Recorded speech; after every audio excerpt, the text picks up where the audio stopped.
Over the past few days, much has been written and said about Edward Kennedy's imprint on a wide spectrum of issues, from healthcare to poverty to education and more. But one area of special interest to him has received little attention. That's immigration. And it's the focus of this report from Ray Suarez. As a first-term senator, Edward Kennedy championed the rewriting of America's restrictive immigration laws, drafted in the 1920s.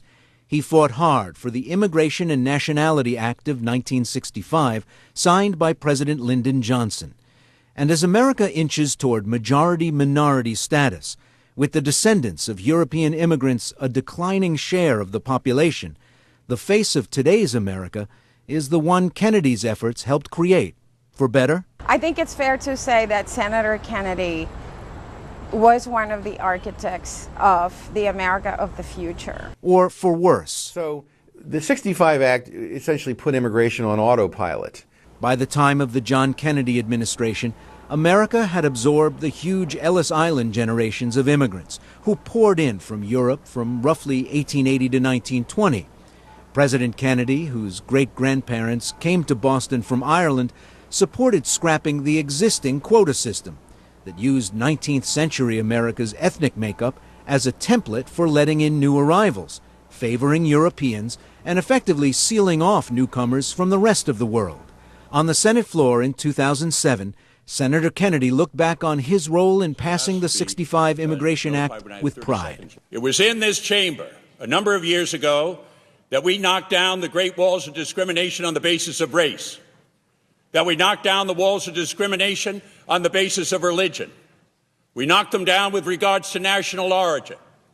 We knocked them down with regards to gender.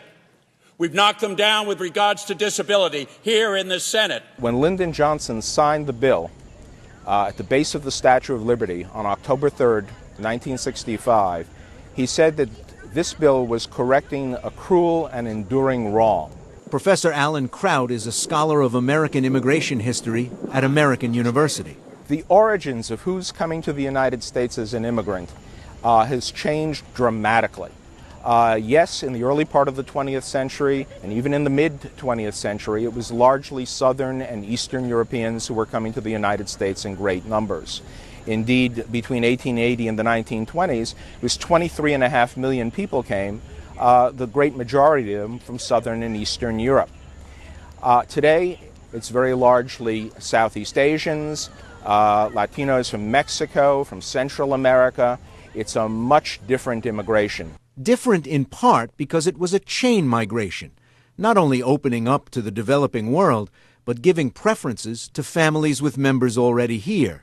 Dan Stein is executive director of the Federation for American Immigration Reform, FAIR, and a critic of current immigration law. Historically, the view has been, at least was through much of the 20th century, and certainly we think it should be now, is that if you want to bring somebody here, they should bring their spouse and unmarried minor children.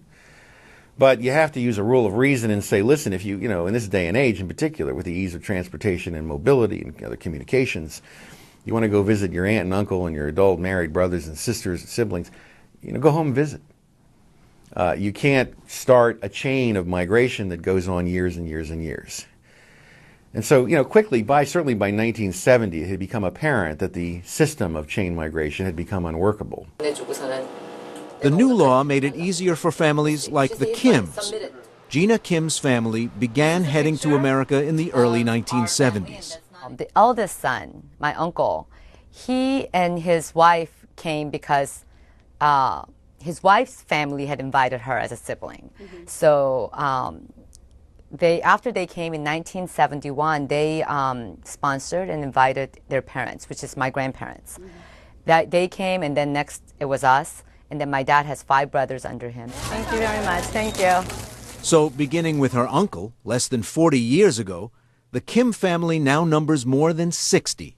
Dan Stein insists the 1965 reforms were needed and rooted in human rights, but complains that Senator Kennedy was never willing to go back and fix his legislative handiwork. Because immigration is often fashioned in the judiciary committees by lawyers who are completely detached from the actual consequences and costs associated with medical care and housing and infrastructure issues. You have this detachment that made it possible for people like Ted Kennedy to never come back and say, you know, the spirit of the 65 Act was fine. It was noble. But as a practical matter, it needs some tweaking.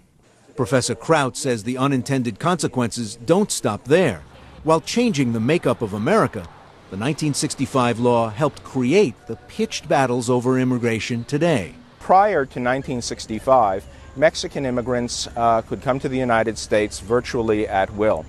After 1965, because of the hemispheric quotas, it was much less easy for Mexicans to come across. The result is large numbers came across in an undocumented fashion. And today, one of the issues that faces the Congress and faces the President is how to deal with the problem of unauthorized or undocumented immigrants. Clarissa Martinez came to this country from Mexico as an undocumented immigrant and became an American citizen. Now director of immigration for the National Council of La Raza, the country's largest Latino civil rights organization, she looks at the Kennedy record and recalls that 1965 was the middle of the Cold War. Today, she says, immigration is debated largely as a domestic or economic issue.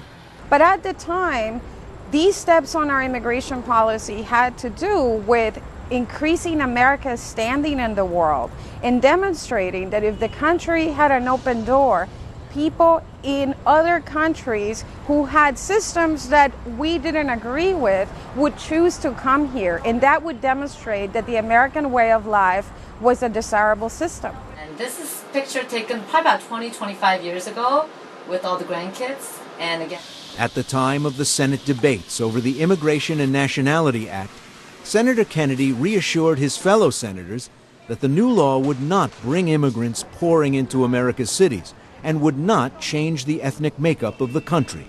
He was wrong. Without realizing it, Gina Kim and her large and now prosperous family is part of a new America created in part by Senator Kennedy. you know, it's definitely impacted my life. And now that I know who started it all, you know, I have renewed respect for him, and I do thank him and his family, I guess, for having sponsored that bill. I think I am the direct beneficiary of that bill. Congress is now waiting for the president's proposal for comprehensive immigration reform. It will be the first major immigration law debated without Senator Kennedy in half a century.